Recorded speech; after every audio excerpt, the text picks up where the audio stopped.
आज तेलंगाना जनता को मेरी ओर से, सरकार के ओर से धन्यवाद देता हूं, इसलिए कि उन्होंने कार्यक्रम की सफलता 100 के 100% सक्सेस बनाया। मैं उनको बहुत बहुत आभारी हूं, धन्यवाद देता हूं। इसी प्रकार से आज से हमारे को इंटरनेशनल फ्लाइट्स बंद हो गए, पूरे पोर्ट्स भी क्लोज हो गए। इंटरनेशनली आने वाले यात्री अब हमारे राज्य में नहीं आएंगे, तो हम उससे बच गए, वो पीड़ा से हम आज बच गए। अब अंदर जो आए हुए लोग हैं उनसे हमको बचा लेना है, ये बीमारी ना फैले, ये कदम सरकार ले रही है। इसीलिए 31 मार्च तक इस लॉकआउट को पूरे राज्य भर में हम लोग एक्सटेंड कर रहे हैं।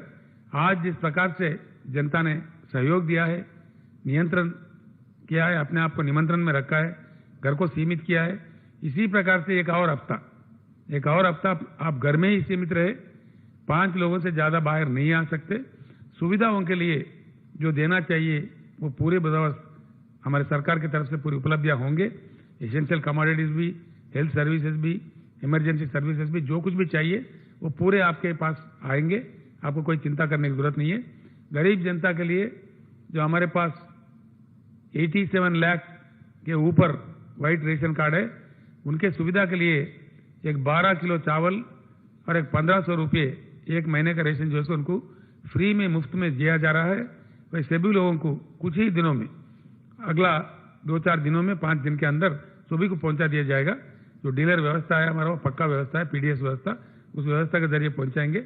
जहां जरूरत पड़ता है अर्बन एरियाज में, वहां थोड़ा जीएचएमसी से या बल्दिया से भी हम सहयोग लेंगे। किसी भी एक प्रकार से ये पूरा उनके हाथ पहुंचा देंगे। उनके एड्रेसेस, पूरे रेशन कार्ड का पूरा हमारे पास डिटेल है, लिहाजा उन तक वो पहुंचा देंगे। इस फैसिलिटी को ले लेके पब्लिक घर को सीमित रहे और अपने आप को बचा ले, समाज को भी बचाए। धन्यवाद।